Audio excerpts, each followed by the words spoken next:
It seems surreal to watch the quiet beginning of this surveillance video, knowing ultimately how it ends. This is Eastern Avenue on the Maryland-D.C. border, and the situation escalates when a man gets out of his Maserati, walks over to a woman's car, and opens fire multiple times. He moves backward, eventually pointing his gun in the other direction, and then he simply drives away.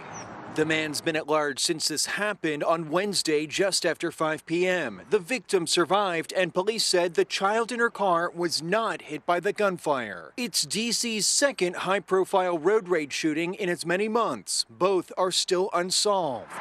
Last month, a woman captured by surveillance images here shot a man on Massachusetts Avenue between the Naval Observatory and the National Cathedral. He did not survive, and she has not been found. Police say a two-door silver Maserati provides a more unique vehicle when looking for a person of interest, but they're asking for the public's help and offering a $10,000 reward to get the man in the Maserati off the streets. Mike Valerio, WUSA 9.